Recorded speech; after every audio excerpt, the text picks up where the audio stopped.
Hello dear friends, welcome to Toss Academy. അപ്പോൾ നമ്മൾ ഇന്നത്തെ ക്ലാസ്സിൽ 7ാം ക്ലാസ്സിൻ്റെ SCRT ടെക്സ്റ്റ് ബുക്കിലെ 7ാം ക്ലാസ്സിൻ്റെ ഭാഗമായിട്ട് വരുന്ന സോഷ്യൽ സയൻസിൻ്റെ രണ്ടാമത്തെ ഭാഗത്തെ പുസ്തകത്തിൽ വരുന്ന പ്രധാനപ്പെട്ട കാര്യങ്ങളാണ് ഡിസ്കസ് ചെയ്യാൻ ഉദ്ദേശിക്കുന്നത്. അപ്പോൾ അതിനു മുന്നേ ആയിട്ട് നമ്മുടെ ടോസ് അക്കാദമിയിൽ LPUPയുടെ ഓൺലൈൻ കോച്ചിങ് തുടങ്ങിയിട്ടുണ്ട്. ഡെമോ ക്ലാസ്സുകൾ, record live sections, personal mentors, ഈ സേവനങ്ങളെല്ലാം നിങ്ങൾക്ക് ലഭിക്കുന്നതായിരിക്കും.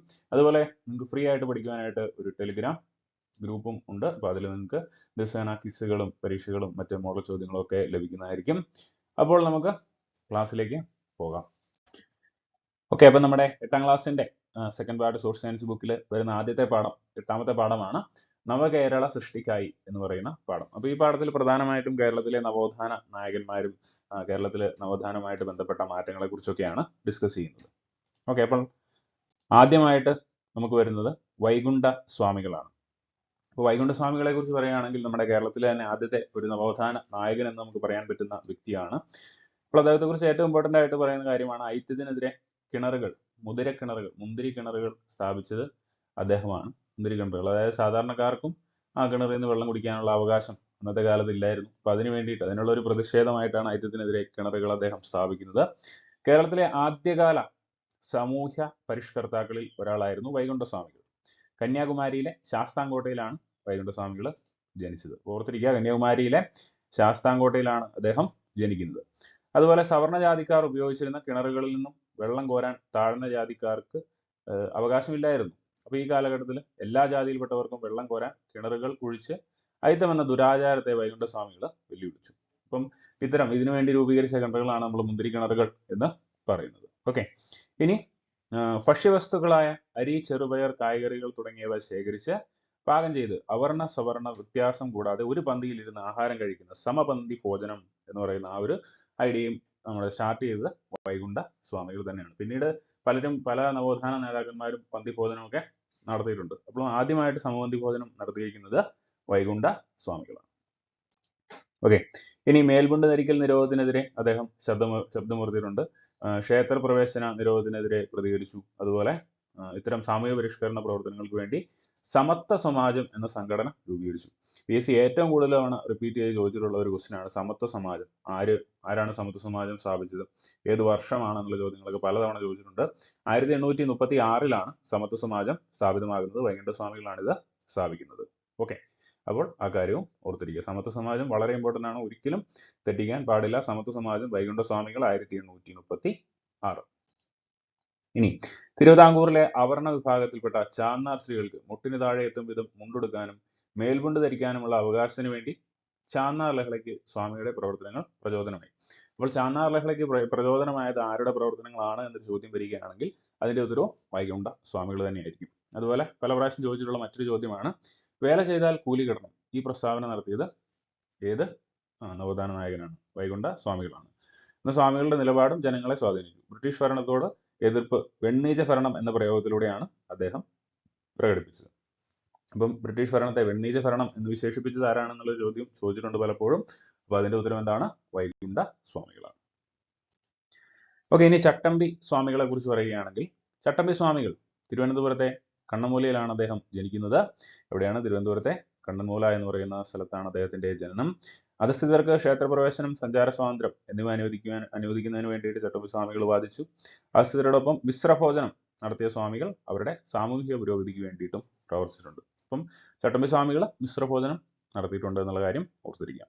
ഇനി ഉപനിഷത്തുകളും വേദങ്ങളും അദ്ദേഹത്തിന് ആഴത്തിലുള്ള അറിവുണ്ടായിരുന്ന ഒരു മേഖലയായിരുന്നു. ഉപനിഷത്തിലും വേദങ്ങളിലും ഒക്കെ അദ്ദേഹത്തിന് ആഴത്തിലുള്ള അറിവുകളുണ്ടായിരുന്നു. അതുപോലെ അദ്ദേഹത്തിന്റെ പ്രധാനപ്പെട്ട ചില കൃതികളെ കുറിച്ച് പറയുകയാണെങ്കിൽ വേദാധികാര നിരൂപണം, പ്രാചീന മലയാളം. അപ്പോൾ ഈ പ്രാചീന മലയാളം ഒക്കെ പല പ്രാവശ്യം എക്സാമുകൾക്ക് ചോദിച്ചിട്ടുള്ളതാണ്. ഇത് ആരുടെ കൃതിയാണെന്ന് ചോദിച്ച് പല പ്രാവശ്യം ചോദിച്ചിട്ടുണ്ട്.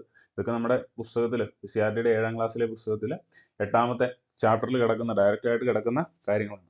അപ്പോൾ ഈ പുസ്തകം വായിച്ച് നോക്കി കഴിയുമ്പോൾ നമുക്ക് മനസ്സിലാവുള്ളൂ എന്തുമാത്രം ചോദ്യങ്ങളാണ് നമ്മുടെ SCRT ടെക്സ്റ്റ് ബുക്കിൽ നിന്ന് തന്നെ വരുന്നത്. അതും ചില ഇമ്പോർട്ടൻറ്റ് ചാപ്റ്ററുകളുണ്ട്. അപ്പോൾ ആ ചാപ്റ്ററുകളിൽ നിന്ന് വളരെയധികം ചോദ്യങ്ങൾ ചോദിച്ച് നമ്മൾ കാണുന്നുണ്ട്. പ്രത്യേകിച്ച് ഈ പാഠത്തിൽ നിന്ന് കുറേ ചോദ്യങ്ങൾ കാണുന്നുണ്ട്. അപ്പോൾ അതുകൊണ്ട് തന്നെ ഈ പാഠം ഒരു പോയിന്റ് പോലും വിടാതെ പഠിക്കേണ്ട ഒരു പാഠമായിട്ട് നമുക്ക് വിലയിരുത്താവുന്നതാണ്. ഓർത്തിരിക്കുക, വേദാധികാര നിരൂപണം, പ്രാചീന മലയാളം എന്നിവ അദ്ദേഹത്തിന്റെ പ്രധാനപ്പെട്ട കൃതികളാണ്. ഓക്കെ, ഇനി ചട്ടമ്പി സ്വാമികളുടെ യഥാർത്ഥ പേര് അയ്യപ്പൻ എന്നായിരുന്നു കേട്ടോ. ചട്ടമ്പി സ്വാമികളുടെ യഥാർത്ഥ പേര് അയ്യപ്പൻ എന്നായിരുന്നു. ഗുരുകുല വിദ്യാഭ്യാസ കാലത്ത് ക്ലാസ് നിയന്ത്രണത്തിന് ചട്ടങ്ങൾ നടപ്പിലാക്കാനുള്ള ചുമതല ഗുരുനാഥൻ അയ്യപ്പനെ ഏൽപ്പിച്ചു. ചട്ടങ്ങൾ നടപ്പിലാക്കാൻ ചുമതലയുള്ളയാൾ എന്ന അർത്ഥത്തിലാണ് ചട്ടമ്പി എന്ന പേര് വന്നത്. അങ്ങനെ പിന്നീട് പിൽക്കാലത്ത് ചട്ടമ്പി സ്വാമികൾ എന്ന പേരിൽ ആരറിയപ്പെട്ടു? അയ്യപ്പൻ അറിയപ്പെട്ടു. ഓക്കെ, അപ്പോൾ ഓർത്തിരിക്കുക, അയ്യപ്പൻ എന്നുള്ളത് ആരുടെ ചെറുപ്പകാലത്തിലെ നാമമായിരുന്നു എന്ന് ചോദിക്കുകയാണെങ്കിൽ ചട്ടമ്പി സ്വാമികളുടേതാണ്. ക്ലിയർ ആണല്ലോ? ഓക്കെ, അതുപോലെ അദ്ദേഹത്തിന്റെ മറ്റൊരു പരാമർശമാണ് വിദ്യയും വിത്തവും ഉണ്ടെങ്കിലേ മനുഷ്യ പുരോഗതി സാധ്യമാകൂ.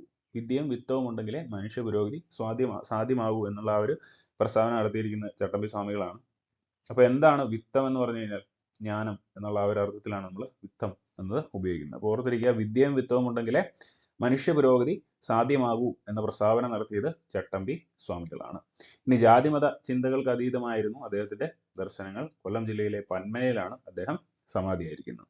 ഓക്കെ, അപ്പം ഇതും പല പ്രാവശ്യങ്ങളുണ്ട്. കൊല്ലം ജില്ലയിലെ പന്മനയിലാണ് ചട്ടമ്പി സ്വാമികൾ സമാധി ആയിരിക്കുന്നത്. ഓക്കെ, അപ്പം ചട്ടമ്പി സ്വാമികളെ കുറിച്ച് പ്രധാനപ്പെട്ട കുറെ കാര്യങ്ങൾ പറഞ്ഞു. ഇനി നമ്മൾ വരുന്നത് ശ്രീനാരായണ ഗുരുവിനെ കുറിച്ചാണ്. ശ്രീനാരായണ ഗുരു അല്ലെ, കേരള നവോത്ഥാനത്തിന്റെ പിതാവ് എന്നൊക്കെ അറിയപ്പെടുന്ന വ്യക്തി ആണ് ശ്രീനാരായണ ഗുരു.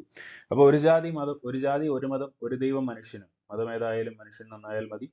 വിദ്യ കൊണ്ട് പ്രബുദ്ധരാകുക, സംഘടന കൊണ്ട് ശക്തരാകുക, മനുഷ്യരുടെ വേഷം, ഭാഷ, മതം എന്നിവ വ്യത്യസ്തമായാലും അവരുടെ ജാതി ഒന്നായതുകൊണ്ട് അന്യോന്യം വിവാഹവും പന്തിഭോജനവും ചെയ്യുന്നതിന് യാതൊരു ദോഷവുമില്ല.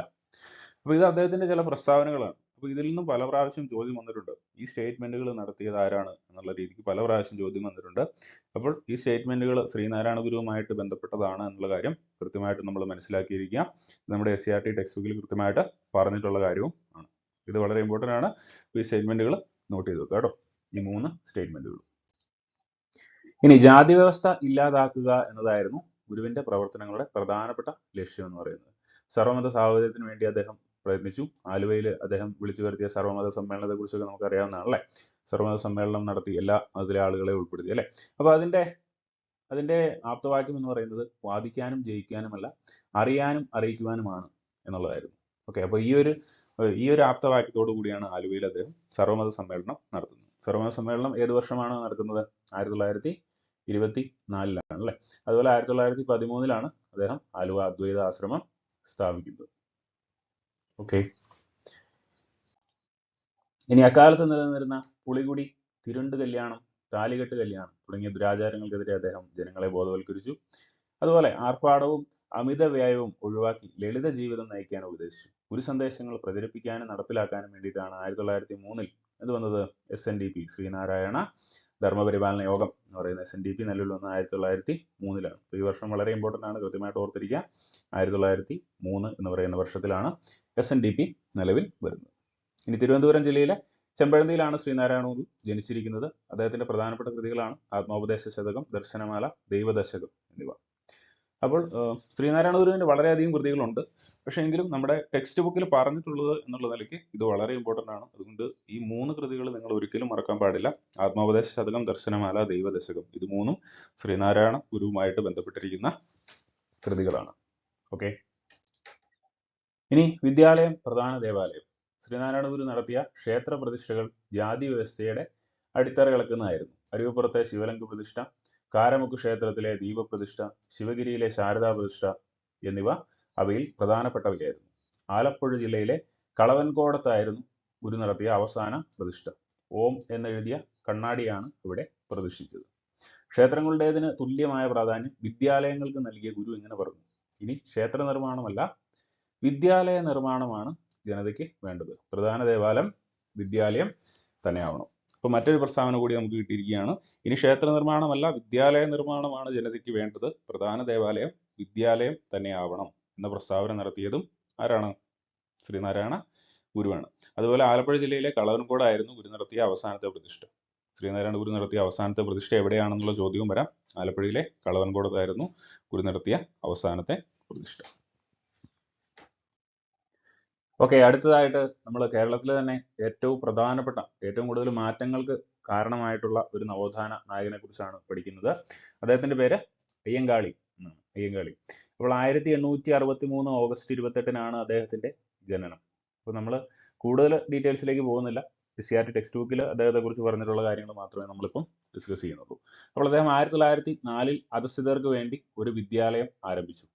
അപ്പം ഞങ്ങളുടെ കുട്ടികൾക്ക് പഠിക്കാൻ സൗകര്യം നൽകിയില്ലെങ്കിൽ കാണായ പാഠങ്ങളിലെല്ലാം മുട്ടിപ്പുല്ല് കുറിപ്പിക്കും. അധസ്ഥിത വിഭാഗത്തിലെ വിദ്യാർത്ഥികൾക്ക് വിദ്യാഭ്യാസം നിഷേധിച്ചപ്പോൾ അയ്യങ്കാളി നടത്തിയിട്ടുള്ള ഒരു പ്രഖ്യാപനമാണ് ഇത്. അപ്പം വളരെ സ്ട്രോങ് ആയിട്ടുള്ള നിലപാടുകൾ, അവകാശങ്ങൾ നേടിയെടുക്കുവാനായിട്ട് വളരെ വ്യക്തമായിട്ടുള്ള നിലപാടുകൾ സ്വീകരിച്ചിരുന്ന ഒരു നവോത്ഥാന നായകനായിരുന്നു അയ്യങ്കാളി. ഓക്കെ, അപ്പോൾ ഓർത്തിരിക്കുക, അയ്യങ്കാളി 1863 ജനിക്കുന്നത്. ഇനി തിരുവനന്തപുരം ജില്ലയിലെ വേങ്ങാനൂരിലാണ് അദ്ദേഹം ജനിച്ചത്. സാമൂഹ്യ പരിഷ്കരണ പ്രവർത്തനങ്ങൾക്ക് വേണ്ടി അദ്ദേഹം സ്ഥാപിച്ച സംഘടനയാണ് സാധുജന പരിപാലന സംഘം. പല പ്രാവശ്യം റിപ്പീറ്റ് ചെയ്ത് ചോദിച്ചിട്ടുള്ളതാണ്. 1907 ഈ സ്ഥാപനം, ഈ പ്രസ്ഥാനം, ഈ സംഘം രൂപീകരിക്കപ്പെടുന്നത്. സാധുജന പരിപാലന സംഘം അയ്യങ്കാളിയുമായിട്ട് ബന്ധപ്പെട്ടിരിക്കുന്നു. 1907 ഇത് സ്ഥാപിച്ചിരിക്കുന്നത്. അവർണ ജാതിക്കാർക്ക് പൊതുനിരത്തുകളിലൂടെയുള്ള സഞ്ചാര സ്വാതന്ത്ര്യം, അധസ്ഥിത വിഭാഗത്തിൽപ്പെട്ട കുട്ടികൾക്ക് സ്കൂൾ പ്രവേശനം, തൊഴിലെടുക്കുന്നവർക്ക് കൂലി വർധന എന്നിവ ഈ സംഘടനയുടെ ലക്ഷ്യങ്ങളായിരുന്നു. അപ്പോൾ സാധുജന പരിപാലന സംഘത്തിന്റെ ലക്ഷ്യങ്ങളാണ് അവർണ ജാതിക്കാർക്ക് പൊതുനിരത്തുകളിലൂടെയുള്ള സഞ്ചാര സ്വാതന്ത്ര്യം, അധസ്ഥിത വിഭാഗത്തിൽപ്പെട്ട കുട്ടികൾക്ക് സ്കൂൾ പ്രവേശനം, തൊഴിലെടുക്കുന്നവർക്ക് കൂലി വർധന എന്നിവ ഈ സംഘടനയുടെ ലക്ഷ്യങ്ങളായിരുന്നു. ഓക്കെ, ഉള്ള കാര്യങ്ങൾ ഓർത്തിരിക്കുക. ഇവിടെ ഏറ്റവും ഇമ്പോർട്ടൻ്റ് ആയിട്ടുള്ള കാര്യമാണ് സാധുജന പരിപാലന സംഘം 1907 ഇത് സ്ഥാപിതമാകുന്നത്. വളരെ ഇമ്പോർട്ടൻ്റ് ആയിട്ടുള്ള മറ്റൊരു കാര്യം, വില്ലുവണ്ടി യാത്ര. വില്ലുവണ്ടി യാത്ര അയ്യങ്കാളിയുമായിട്ട് ബന്ധപ്പെട്ട ഒരു സംഭവമാണ്. ഇതിന്റെ വർഷവും വളരെ ഇമ്പോർട്ടൻ്റ് ആണ്. 1893 വില്ലുവണ്ടി യാത്ര നടക്കുന്നത്.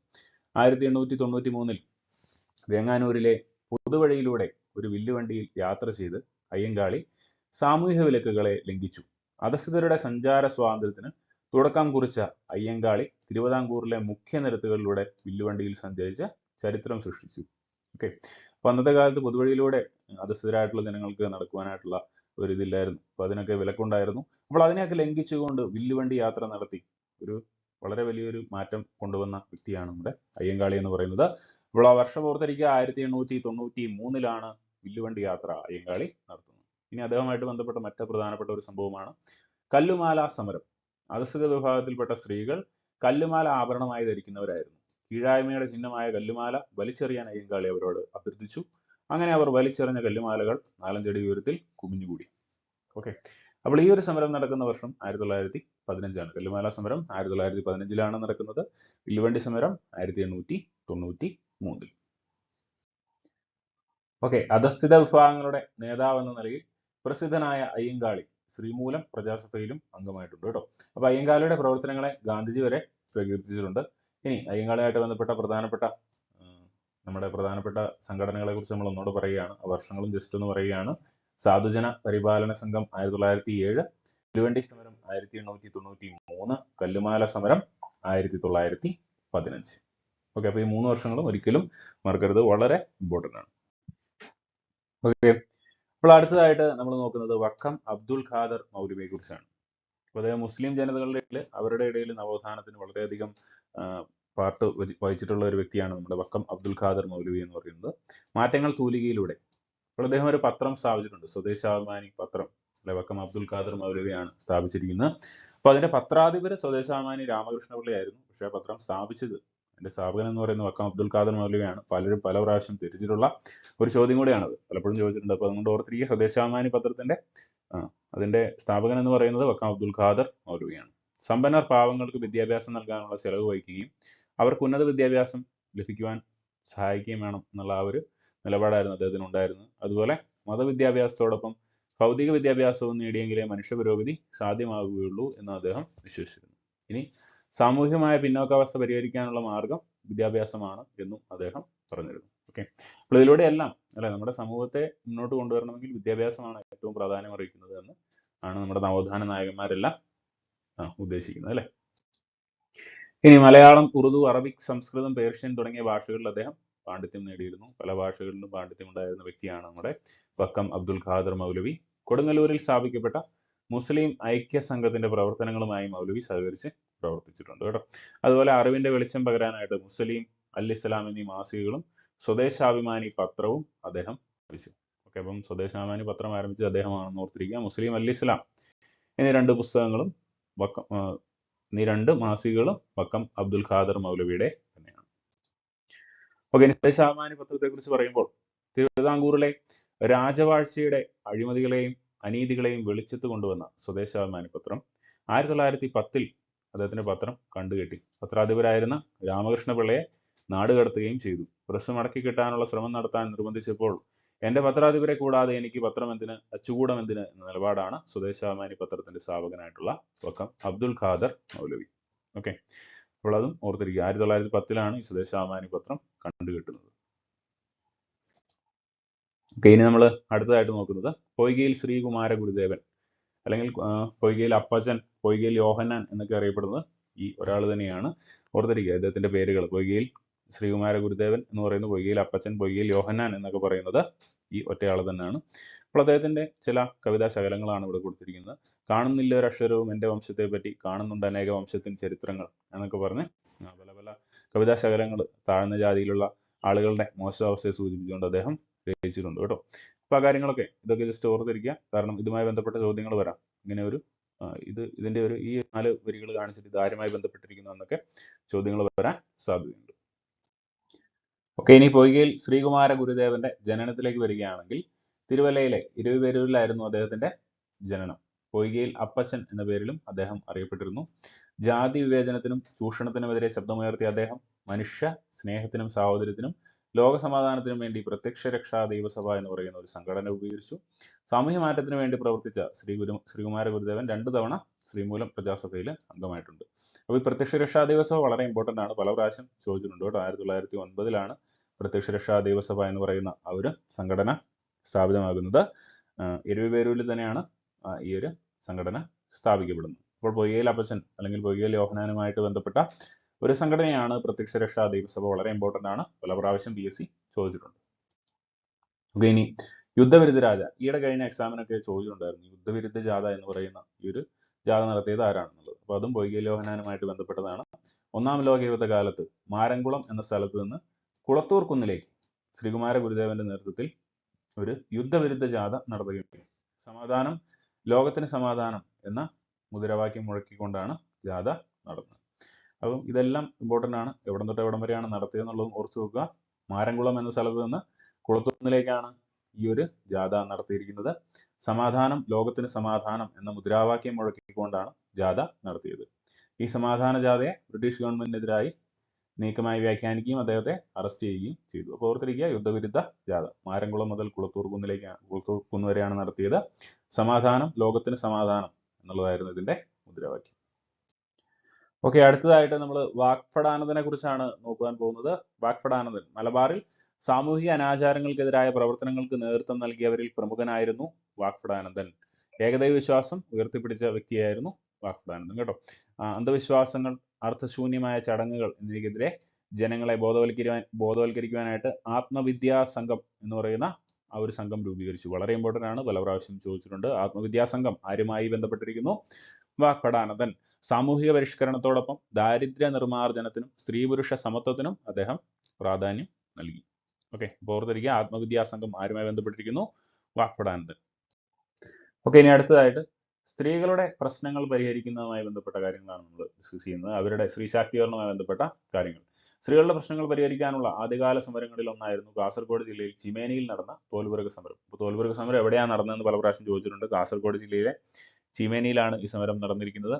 കണ്ണൂർ ജില്ലയിലെ കണ്ടകൈ ഗ്രാമത്തിൽ കണ്ടകൈ കുഞ്ഞമ്മയുടെ നേതൃത്വത്തിൽ നടന്ന മേച്ചിൽപ്പുല്ല് സമരവും പ്രസിദ്ധമാണ് കേട്ടോ. അപ്പോൾ ഈ 2 സമരങ്ങൾ നടന്ന സ്ഥലങ്ങൾ ഓർത്തിരിക്കുക. കാസർഗോഡ് ജില്ലയിലെ ചീമേനിയിലാണ് തോൽവിറക് സമരം നടക്കുന്നത്. അതുപോലെ മേച്ചിൽപ്പുല്ല് സമരം എവിടെയാണ് നടക്കുന്നത്? കണ്ണൂരിലെ കണ്ടകൈ ഗ്രാമത്തിലാണ്. അപ്പോൾ ഇതിന്റെ വർഷങ്ങൾ നിങ്ങൾക്ക് ഒന്ന് ഗൂഗിളിൽ ഒന്ന് കണ്ടുപിടിക്കാനായിട്ട് ശ്രമിക്കാം കേട്ടോ. അപ്പം നമ്മുടെ സ്വന്തമായിട്ടുള്ള ഒരു എഫോർട്ടും കൂടെ വന്നു കഴിയുമ്പോൾ നമുക്ക് കൂടുതൽ പഠനത്തിലേക്ക് വരുവാനായിട്ട് സാധിക്കും. അപ്പോൾ ഈ 2 സമരങ്ങളും നടത്തിയത് ആരൊക്കെയാണെന്ന് ഓർത്തിരിക്കുക, ഏത് ജില്ലകളിലാണ് നടന്നതെന്നൊക്കെ ഒന്ന് നോട്ട് ചെയ്ത് വെക്കുക. ഓക്കെ, ഇനി നമ്പൂതിരി സമുദായത്തിൽ സ്ത്രീകൾ അനുഭവിച്ചിരുന്ന അസമത്വത്തിനും വിവേചനത്തിനുമെതിരെ ആ സമുദായത്തിൽ തന്നെയുള്ള VT ഭട്ടതിരിപ്പാട്, MR ഭട്ടതിരിപ്പാട് മുതലായവർ നടത്തിയ പ്രവർത്തനങ്ങൾ വലിയ മാറ്റങ്ങൾ ഉണ്ടാക്കിയിട്ടുണ്ട്. VTയുടെ അടുക്കളയിൽ നിന്ന് അരങ്ങത്തേക്ക്, പ്രേംജിയുടെ ഋതുമതി എന്നീ നാടകങ്ങൾ നമ്പൂതിരി സ്ത്രീകളുടെ പരിതാപകരമായ അവസ്ഥ പൊതുസമൂഹത്തിന് മുമ്പിൽ തുറന്നു കാട്ടി. അപ്പോൾ ഋതുമതി എന്നത് പ്രേംജിയുടെ കൃതിയാണ്. അതുപോലെ അടുക്കളയിൽ നിന്ന് അരങ്ങത്തേക്ക് വി.ടി. ഭട്ടതിരിപ്പാടിന്റെ കൃതികളാണ്. ഇവർ രണ്ടുപേരും സ്ത്രീ ശാക്തീകരണത്തിന് വേണ്ടി, നമ്പൂതിരി സമുദായത്തിലെ സ്ത്രീകളുടെ ആ ഒരു ഉന്നമനത്തിന് വേണ്ടി പ്രവർത്തിച്ച വ്യക്തികളാണ് എന്നുള്ള കാര്യം ഓർത്തിരിക്കുക. നമ്പൂതിരി സ്ത്രീകളെ സ്വയം പര്യാപ്തരാക്കാനുള്ള പ്രവർത്തനങ്ങൾക്ക് നേതൃത്വം കൊടുത്തവരാണ് ആര്യപ്പള്ളം, ദേവകി നരിക്കാട്ടിരി, പാർവതി നെന്മിനിമംഗലം തുടങ്ങിയവർ. അപ്പോൾ ഈ പേരുകളും ഇമ്പോർട്ടൻ്റ് ആണ് നമ്പൂതിരി സമുദായത്തിന്റെ ആ ഒരു നവോത്ഥാനവുമായിട്ട് ബന്ധപ്പെട്ട് നമ്മൾ പഠിക്കുമ്പോൾ. ഓക്കെ, ഇനി കേരളത്തിലെ മിഷനറി പ്രവർത്തനങ്ങളെ കുറിച്ച് പറയുമ്പോൾ, നമ്മുടെ കേരളം ഇന്ന് ഇന്ത്യയിലെ ഏറ്റവും ലിറ്ററേറ്റ് ആയിട്ടുള്ള, അല്ലെ ഏറ്റവും വിദ്യാഭ്യാസപരമായിട്ട് ഏറ്റവും ഉന്നതിയിൽ നിൽക്കുന്ന ഒരു സംസ്ഥാനമൊക്കെയാണ് അല്ലെ. അപ്പോൾ അതിനൊരു പ്രധാനപ്പെട്ട കാരണമായിട്ട് നമുക്ക് മിഷനറികളെ പറയാനായിട്ട് സാധിക്കും. എല്ലാ ജാതിയിലും മതത്തിലും പെട്ടവർക്ക് വിദ്യാഭ്യാസം കൊടുക്കുവാനായിട്ട് അവർ ശ്രമിച്ചിരുന്നു അല്ലെ. അപ്പോൾ കേരളത്തിൽ പ്രവർത്തിച്ച മിഷണറി സംഘങ്ങളിൽ പ്രധാനപ്പെട്ടവയായിരുന്നു London mission society, church mission society, Basel evangelical mission. ഈ സംഘടനകളൊക്കെ, ഈ മിഷൻ സൊസൈറ്റികളൊക്കെ ഓർത്തിരിക്കുക. London mission society, church mission society, Basel evangelic mission. അപ്പോൾ ഇതൊക്കെ നമ്മുടെ കേരളത്തിൽ പ്രവർത്തിച്ച പ്രധാനപ്പെട്ട മിഷൻ സംഘങ്ങളാണ്, മിഷണറി സംഘങ്ങളാണ്. അപ്പോൾ ഒന്നാമത്തെ പാഠത്തിൽ പറയുന്ന പ്രധാനപ്പെട്ട കാര്യങ്ങളൊക്കെയാണ് നമ്മൾ ഈ ക്ലാസ്സിൽ കവർ ചെയ്തിരിക്കുന്നത്. ഈ കാര്യങ്ങളെല്ലാം കൃത്യമായിട്ട് നോട്ട് ചെയ്ത് വെക്കുക. വളരെ ഇമ്പോർട്ടൻ്റ് ആയിട്ടുള്ള ഒരു ചാപ്റ്ററാണ്. ഇത് മസ്റ്റായിട്ട് നമ്മൾ വായിച്ചിരിക്കണം. കാരണം ഇതിനകത്ത് നിന്ന് ചോദിച്ചിട്ടുള്ള, ഈ പാഠത്തിൽ നിന്ന് തന്നെ ചോദിച്ചിട്ടുള്ള PSCയുടെ പ്രീവിയസ് ക്വസ്റ്റ്യൻസിൻ്റെ എണ്ണം എടുത്താൽ തന്നെ അത് കുറേ ഉണ്ടാവും. അതുകൊണ്ട് വളരെ ഇമ്പോർട്ടൻ്റ് ആയിട്ടുള്ള ചാപ്റ്ററാണ്. കൃത്യമായിട്ടും ഇത് വായിച്ചിട്ട് മാത്രമേ എക്സാം എഴുതാൻ പോവുള്ളൂ കേട്ടോ. ഓക്കെ, ഇനി അടുത്ത ചാപ്റ്ററിലേക്ക് വരുമ്പോൾ ഗാന്ധിജിയും സ്വാതന്ത്ര്യ സമരവും, ഗാന്ധിജിയുമായിട്ട് ബന്ധപ്പെട്ട കാര്യങ്ങളാണ് നമ്മൾ നോക്കുന്നത്. ഓക്കെ, അപ്പോൾ 1919 മുതൽ 1947 വരെയുള്ള ഒരു കാലഘട്ടമാണ് ഗാന്ധിയൻ കാലഘട്ടം എന്നറിയപ്പെടുന്നത്. ദക്ഷിണാഫ്രിക്കയിലെ ദീർഘകാലത്തെ വാസത്തിന് ശേഷം 1915 ജനുവരി 9 ഗാന്ധിജി ഇന്ത്യയിൽ എത്തിച്ചേർന്നത്. ഇന്ത്യയിലെ ജനങ്ങളുടെ പ്രശ്നങ്ങൾ പഠിക്കാനും ഇന്ത്യയെ കണ്ടെത്താനും രാജ്യത്തുടനീളം അദ്ദേഹം യാത്ര ചെയ്തു. ആശയ പ്രചരണത്തിന് വേണ്ടി ഗുജറാത്തിലെ അഹമ്മദാബാദിൽ അദ്ദേഹം സബർമതി ആശ്രമം സ്ഥാപിച്ചു. സബർമതി ആശ്രമം എവിടെയാണ് സ്ഥാപിച്ചത്? ഗുജറാത്തിലെ അഹമ്മദാബാദിലാണ്. അപ്പം ഗാന്ധിയൻ യുഗം എന്ന് പറയുന്നത് 1919 മുതൽ 1947 വരെയുള്ള ആ ഒരു കാലഘട്ടമാണ് നമ്മുടെ ഗാന്ധിയൻ യുഗം എന്ന് അറിയപ്പെടുന്നത്. ഓക്കെ, ഇനി ഗാന്ധിജി ഇന്ത്യയിൽ നേതൃത്വപരമായ പങ്കുവഹിച്ച ആദ്യത്തെ സമരമാണ് 1917 ചമ്പാരൻ സത്യാഗ്രഹം. ഇനി ബീഹാറിലെ ചമ്പാരനിൽ നീലം കർഷകരെ തോട്ടമുടമകളായ വെള്ളക്കാർ ചൂഷണം ചെയ്തതിനെതിരെയായിരുന്നു ഏത് സത്യാഗ്രഹം? നമ്മുടെ ചമ്പാരൻ സത്യാഗ്രഹം. അപ്പോൾ നീലം കർഷകർക്ക് വേണ്ടിയാണ് നമ്മുടെ ചമ്പാരൻ സത്യാഗ്രഹം ഗാന്ധിജി നടത്തിയിരിക്കുന്നത്. ആ വർഷം വളരെ ഇമ്പോർട്ടൻ്റ് ആണ്, എപ്പോഴും ചോദിക്കാറുള്ളതാണ്. ചമ്പാരൻ സത്യാഗ്രഹം ഗാന്ധിജിയുടെ ആദ്യത്തെ സത്യാഗ്രഹമാണ് ഇന്ത്യയിലെ അല്ലേ. ഓക്കെ, ഇനി 1918 ഗാന്ധിജി അഹമ്മദാബാദിലെ തുണിമിൽ തൊഴിലാളികളുടെ വേതന വർധനവിന് വേണ്ടിയിട്ടുള്ള ഒരു സമരം നയിച്ചു.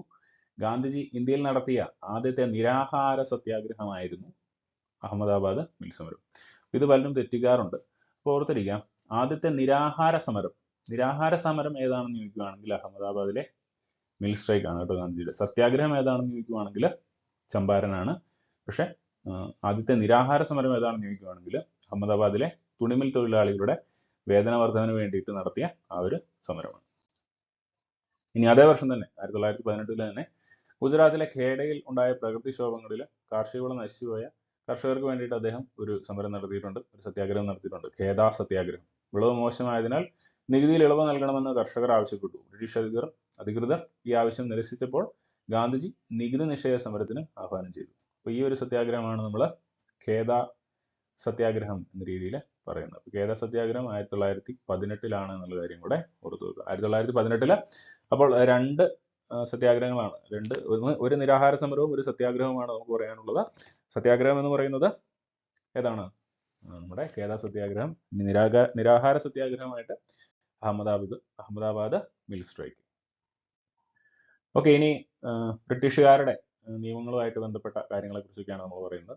ബ്രിട്ടീഷ് ഭരണാധികാരികൾ ഇന്ത്യൻ ജനതയുടെ പൗരാവകാശങ്ങൾ ലംഘിക്കുന്ന നിരവധി കരിനിയമങ്ങൾ നടപ്പിലാക്കി.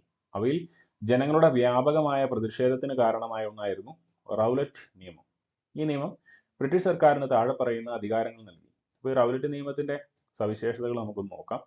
ഏതൊരു ഇന്ത്യക്കാരനെയും വാറന്റ് ഇല്ലാതെ അറസ്റ്റ് ചെയ്യാം, വിചാരണ കൂടാതെ അനിശ്ചിതകാലം തടവിലിടാം, കോടതികളിൽ രഹസ്യ വിചാരണ നടത്താം, കോടതി വിധിക്കെതിരെ അപ്പീൽ നിഷേധിക്കാം.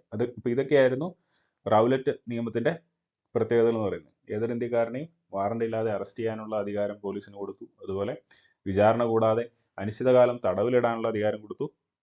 കോടതികളിൽ രഹസ്യ വിചാരണ നടത്താനുള്ള ആ ഒരു പവർ കൊടുത്തു. കോടതി വിധിക്കെതിരെ അപ്പീൽ നിഷേധിക്കാനുള്ള അവർ പവറും കൊടുത്തു. അപ്പോൾ ഇത് ഈ റൗലറ്റ് നിയമം കരിനിയമം എന്ന പേരിലാണ് അറിയപ്പെട്ടിരുന്നത്. ഓക്കെ, അപ്പം നമ്മൾ റൗലറ്റ് ആക്ടിന്റെ കാര്യം പറഞ്ഞു. ഈ റൗലറ്റ് ആക്ട്, ഈ നിയമത്തിനെതിരെ ജനങ്ങൾ പ്രക്ഷോഭം ആരംഭിച്ചു. പ്രകടനങ്ങൾ, ഉപവാസങ്ങൾ, ഹർത്താലുകൾ, നിയമലംഘനങ്ങൾ എന്നിവ നടത്തി. അങ്ങനെ 1919 ഏപ്രിൽ 6 രാജ്യം മുഴുവൻ കരിദിനം ആചരിക്കാൻ ഗാന്ധിജി ആഹ്വാനം ചെയ്തു. അത്ഭുതപൂർവമായ ഈ പ്രതികരണമാണ് ഈ ആഹ്വാനത്തിന് ലഭിച്ചത്. അഭൂതപൂർവമായ പ്രതികരണം. വളരെയധികം ആളുകൾ ഈ ഒരു സമരത്തിലേക്ക് എത്തുകയുണ്ടായി. പഞ്ചാബിൽ സമരത്തിന് നേതൃത്വം നൽകിയ ഡോക്ടർ സത്യപാൽ, ഡോക്ടർ സൈഫുദ്ദീൻ കുച്ലു എന്നിവരെ അറസ്റ്റ് ചെയ്തു. അപ്പൊ ഇതിൽ പ്രതിഷേധിച്ച് ഈ സൈഫുദ്ദീൻ കുച്ലുവിനെയും അതുപോലെ ഡോക്ടർ സത്യപാലിനെയും അറസ്റ്റ് ചെയ്തതിൽ പ്രതിഷേധിച്ച് പഞ്ചാബിലെ ജാലിയൻ വാലാബാഗിൽ ജനങ്ങൾ ഒത്തുകൂടി. 3 വശവും മതിലുകളാൽ ചുറ്റപ്പെട്ടതും ഒരു കവാടം മാത്രമുള്ളതുമായ വിശാലമായ മൈതാനമായിരുന്നു ജാലിയൻ വാലാബാഗ്. അപ്പം നിരായുധരായ ജനങ്ങൾക്ക് നേരെ പട്ടാളം വെടിയുതിർത്തു. 1000-ൽ പരം ആളുകൾ വെടിയേറ്റ് മരിച്ചു. മുറിവേറ്റവർ അതിലേറെയായിരുന്നു. ശവശരീരങ്ങൾ നീക്കം ചെയ്യാനോ പരിക്കേറ്റവരെ ശുശ്രൂഷിക്കാനോ ദാഹജലം നൽകാനോ പട്ടാളം അനുവദിച്ചില്ല. ഈ ദാരുണ സംഭവം ജാലിയൻ വാലാബാഗ് കൂട്ടക്കൊല എന്ന പേരിൽ അറിയപ്പെടുന്നു. 1919 ഏപ്രിൽ 13 ഈ ഒരു സംഭവം അരങ്ങേറുന്നത്. 1913 ഏപ്രിൽ 13. ഓക്കെ, അപ്പോൾ ഇതുമായി ബന്ധപ്പെട്ട് കൈസർ ഇ ഹിന്ദ് പദവി ഗാന്ധിജി ബ്രിട്ടീഷ് ഗവൺമെന്റ് തിരികെ നൽകി. ബ്രിട്ടീഷ് ഗവൺമെന്റ് ഗാന്ധിജിക്ക് കൊടുത്ത കൈസർ ഇ ഹിന്ദ് എന്ന് പറയുന്ന ആ ഒരു പദവി ഗാന്ധിജി തിരികെ നൽകി. അതുപോലെ ബ്രിട്ടീഷുകാർ നൽകിയ സർ പദവി രവീന്ദ്രനാഥ് ടാഗോർ ഉപേക്ഷിച്ചു. ദേശീയ വ്യാപകമായി പ്രക്ഷോഭങ്ങൾ സംഘടിക്കപ്പെട്ടു. അപ്പോൾ ഇതായിരുന്നു ഇതിന്റെ പരിണിതഫലങ്ങളായിട്ട് നടന്ന ചില കാര്യങ്ങളാണ്. കൈസർ ഇ ഹിന്ദ് പദവി ഗാന്ധിജി ഉപേക്ഷിച്ചു, അതുപോലെ സർ പദവി രവീന്ദ്രനാഥ് ടാഗോറും ഉപേക്ഷിച്ചു. ഓക്കെ, അടുത്തതായിട്ട് നമ്മൾ ഉദ്ധം സിംഗിനെ കുറിച്ചാണ് നോക്കുന്നത്. ഉദ്ധം സിംഗിനെ കുറിച്ച് ഇപ്പോൾ ഒരു സീരീസ് തന്നെ ഇറങ്ങിയിട്ടുണ്ട്, ആമസോൺ പ്രൈമിൽ അതുണ്ട്. പുള്ളിയുടെ ലൈഫ് സ്റ്റോറിയും കാര്യങ്ങളൊക്കെ അതിനകത്ത് ഉൾപ്പെടുന്നുണ്ട്. ജാലിയൻ വാലാബാഗ് കൂട്ടക്കൊലയ്ക്ക് ദൃക്സാക്ഷിയായിരുന്ന ബാലനായിരുന്നു ഉദ്ധം സിംഗ്. കൂട്ടക്കൊലയ്ക്ക് നേതൃത്വം നൽകിയ മൈക്കിൾ ഓഡയറിനെ വർഷങ്ങൾക്ക് ശേഷം അദ്ദേഹം ഇംഗ്ലണ്ടിൽ വെച്ച് വധിച്ചു. 1940 ജൂലൈ 31 ഉദ്ധം സിംഗിനെ വധശിക്ഷയ്ക്ക് വിധേയനാക്കി. അപ്പോൾ ഓർത്തിരിക്കുക, ഉദ്ധം സിംഗ് ജാലിയൻ വാലാബാഗ് കൂട്ടക്കൊലയ്ക്ക് ദൃക്സാക്ഷിയായിരുന്ന ബാലനായിരുന്നു അദ്ദേഹം. പിന്നീട് അദ്ദേഹം കൂട്ടക്കൊലയ്ക്ക് നേതൃത്വം നൽകിയ മൈക്കിൾ ഓഡയർ എന്ന് പറയുന്ന ആ ഒരു ഉദ്യോഗസ്ഥനെ 1940 ജൂലൈ 31 21 വർഷങ്ങൾക്ക് ശേഷം കൊലപ്പെടുത്തുകയുണ്ടായി. ഓക്കെ, ഇനി നമ്മൾ ആ സമയത്തെ മറ്റൊരു പ്രധാനപ്പെട്ട പ്രസ്ഥാനമായ ഖിലാഫത്ത് പ്രസ്ഥാനത്തെ കുറിച്ച് നോക്കുകയാണ്. തുർക്കി കേന്ദ്രമായി ഭരണം നടത്തിയ ഉസ്മാനിയ ഓട്ടോമാൻ സാമ്രാജ്യത്തിന്റെ ഭരണാധികാരി ഖലീഫയായിരുന്നു. അപ്പോൾ മുസ്ലിങ്ങളുടെ ആഗോള നേതാവായിട്ടായിരുന്നു ഖലീഫയെ കണക്കാക്കിയിരുന്നത്. അപ്പോൾ ഈ ലോകയുദ്ധത്തിൽ ബ്രിട്ടന്റെ എതിർ സഖ്യത്തിലായിരുന്നു തുർക്കി സാമ്രാജ്യം. യുദ്ധത്തിൽ ഖലീഫയ്ക്ക് എതിരായ ബ്രിട്ടീഷ് നടപടികളിൽ പ്രതിഷേധിച്ചാണ് ഖിലാഫത്ത് പ്രസ്ഥാനം രൂപം കൊണ്ടത്. ഖിലാഫത്ത് പ്രസ്ഥാനത്തിന്റെ ഇന്ത്യയിലെ നേതാവായിരുന്നു മൗലാന ഷൗക്കത്ത് അലിയും മൗലാന മുഹമ്മദ് അലി, ഈ ചിത്രത്തിൽ കാണുന്ന രണ്ടുപേര്. അപ്പോൾ റൗലത്ത് നിയമത്തിനെതിരായി വളർന്നു വന്ന ഹിന്ദു മുസ്ലിം ഐക്യം ദൃഢമാക്കാൻ ഖിലാഫത്ത് പ്രസ്ഥാനം വഴിയൊരുക്കുമെന്ന് ഗാന്ധിജി വിശ്വസിച്ചു. അങ്ങനെ ഖിലാഫത്ത് പ്രസ്ഥാനത്തിന് പൂർണ്ണ പിന്തുണയും സഹകരണവും അദ്ദേഹം വാഗ്ദാനം ചെയ്തു. അഖിലേന്ത്യാ ഖിലാഫത്ത് കമ്മിറ്റിയുടെ പ്രസിഡന്റ് പദവി ഗാന്ധിജി ഏറ്റെടുത്തു. 1919 ഒക്ടോബർ 17 ഇന്ത്യയിലുടനീളം ഖിലാഫത്ത് ദിനമായിട്ട് ആചരിച്ചു. അപ്പോൾ ഖിലാഫത്ത് ദിനം ഏതാണെന്ന് ഓർക്കുക, 1919 ഒക്ടോബർ 17.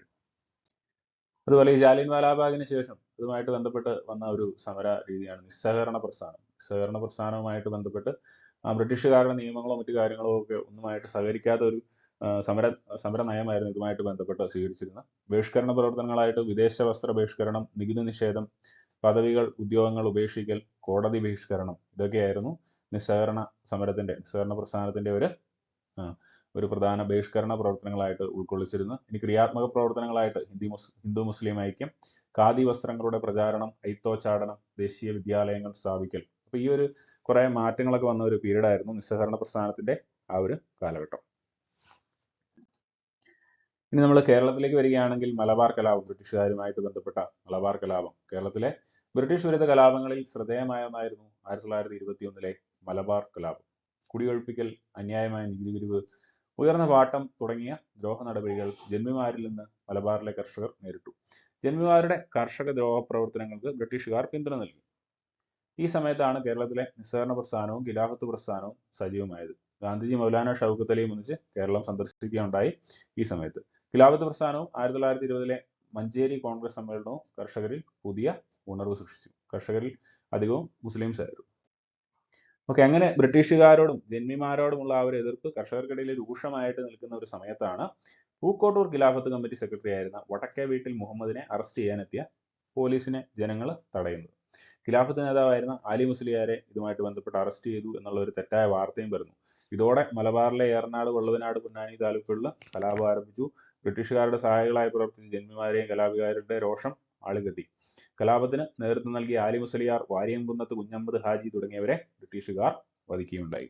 ആരൊക്കെയാണ്? ആലി മുസ്ലിയാർ, വാരിയംകുന്ന് കുഞ്ഞഹമ്മദ് ഹാജി, ഇവരെയൊക്കെ ബ്രിട്ടീഷുകാരെ വധിക്കുകയുണ്ടായി 1921 മലബാർ കലാപവുമായിട്ട് ബന്ധപ്പെട്ട്. അപ്പോൾ ഏതൊക്കെ താലൂക്കുകളിലാണ് ഈ സമരം മെയിനായിട്ട് ആരംഭിച്ചതെന്നുള്ളത് ഓർത്തിരിക്കുക.